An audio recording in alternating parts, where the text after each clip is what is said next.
Oke, bismillahirrahmanirrahim. Assalamualaikum warahmatullahi wabarakatuh. Kembali bertemu lagi dengan saya, Arif Setiawan.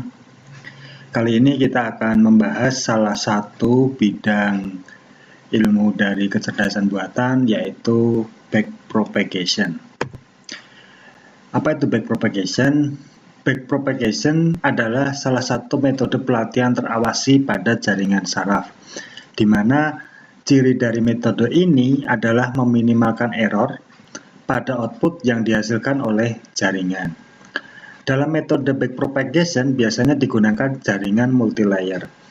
Jadi kalau kemarin kita membahas mengenai perseptron, itu jaringan single layer, hanya ada titik input, bobot, lalu fungsi aktivasi dan output. Maka untuk jaringan backpropagation ini menggunakan jaringan multilayer. Multilayer itu seperti apa? Sebagai contoh pada gambar berikut diberikan jaringan dengan sebuah hidden layer. Jadi di antara input dan output itu ada satu layer lagi disebut dengan hidden layer. Nah, ini kesannya rumit ya, tapi ini sebenarnya sederhana. Di sini input X1, X2, Xn, lalu dia memberikan sinyal input ke hidden layer. Di sini ada hidden layer, yaitu Z1, Z2, Zn. Setiap X memberikan input ke sini 1, 2, 3. X2, 1, 2, 3. X3, 1, 2, 3. Ya. Nah, setiap masing-masing input ini dia diberi bobot. Bobot yaitu di sini atau bias ya, disebut 1, disimbolkan dengan V. V1 untuk X1, V2 untuk X2, V3 untuk X3. Jadi setiap sinyal input yang diberikan oleh X1 ke Z itu dikenai bobot. Nilai bobot ini berapa? Nah, itu tergantung nanti nilainya. Ya. Dari hidden layer, dia memberikan sinyal input ke Y, Y1, Y2, Y3. Ini adalah output. Ini adalah output. Ini juga adalah output. Dari Z ke Y, ini diberi bobot. Disimbolkan di sini W1, W2, W3. Setiap masing-masing hidden layer dia memberikan sinyal masing-masing ke sini 1, ke sini 2, ke sini 3 dan seterusnya. Ya. Jadi kalau di perseptron kemarin ada input terus langsung bobot dan dia menghasilkan output melalui fungsi aktivasi. Kalau di sini input melalui hidden layer dulu, lalu melalui output ini dilakukan proses fungsi aktivasi. Next. Pada gambar, unit input dilambangkan dengan X. Ya, unit input dilambangkan dengan X. Hidden dilambangkan dengan Z. Hidden layer dilambangkan dengan Z. Dan output dilambangkan dengan Y. Output dilambangkan dengan Y. Bobot antara X dan Z dilambangkan dengan V. Bobot antara X dan Z dilambangkan dengan V.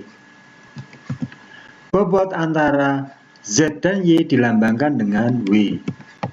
Z dan Y dilambangkan dengan W.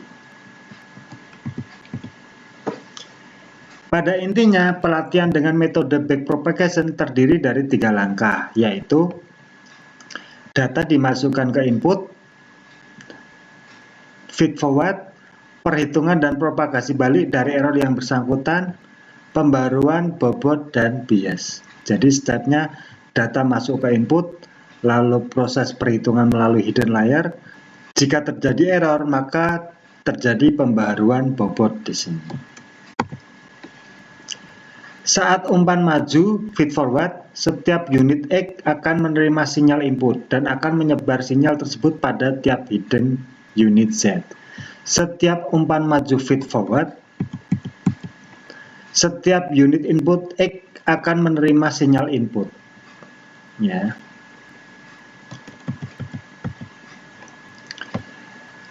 dan akan menyebarkan sinyal tersebut pada setiap hidden unit Z. Dia menyebarkan sinyal. Dari sini menyebarkan 1, 2, 3. Dari sini menyebarkan 1, 2, 3. Dari sini menyebarkan 1, 2, 3. Dan dia dikenai bobot di sini.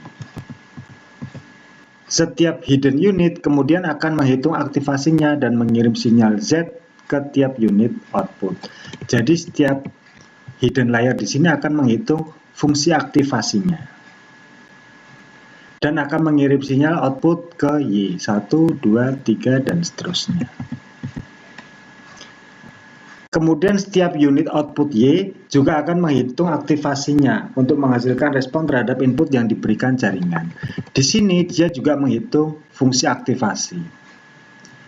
Dari Z dikenai bobot, dihasilkan Y, dan dihitung fungsi aktivasinya. Saat proses pelatihan, training, setiap unit output membandingkan aktivasinya dengan nilai target untuk menentukan besarnya error. Jadi di kecerdasan buatan, khususnya jaringan saraf tiruan, itu ada 2 tahapan. Yang pertama adalah tahapan training, yaitu membandingkan antara aktivasi output dengan nilai target. Seperti kemarin kita berlatih untuk mengenali apel. Targetnya apa? Targetnya apel. Ya.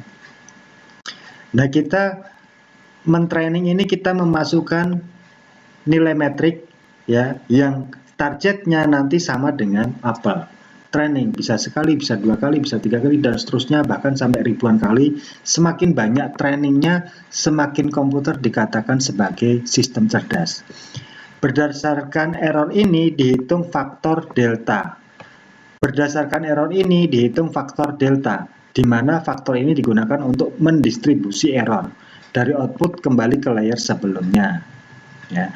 Jadi kalau ada error, ya akan dikembalikan ke layer sebelumnya. Dengan cara yang sama, faktor delta juga dihitung pada hidden unit Z, di mana faktor ini digunakan untuk memperbarui bobot. Jadi seperti perseptron kemarin, ketika kita hitung dan dia mengalami error itu bobot tidak sesuai target, maka ada pembaruan bobot, dia kembali. Ya. Maka dari inilah maka dia disebut sebagai metode back propagation. Kenapa? Karena ada pembaruan bobot, dia kembali. Ya. Algoritma metode back propagation secara detail.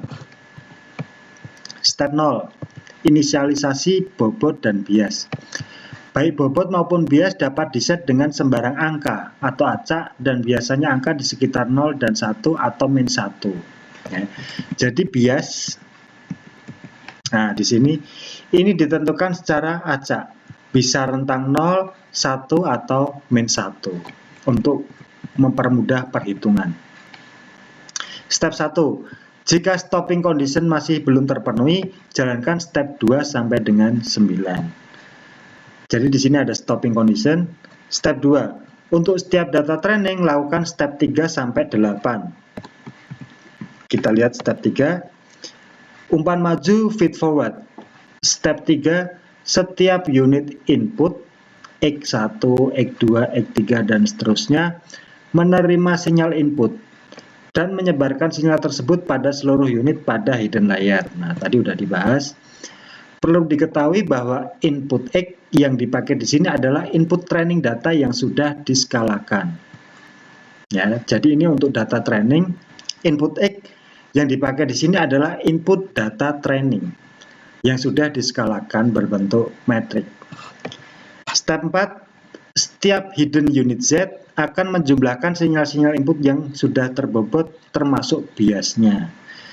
Nilai Z dihitung dengan rumus V plus sigma X dikali V. Ya. Di sini X dikali V itu penjumlahan dari ini. Nilai X dikali V1, nilai X dikali V11, nilai X dikali V12, dan seterusnya di sini. Didapatkan nilai Z.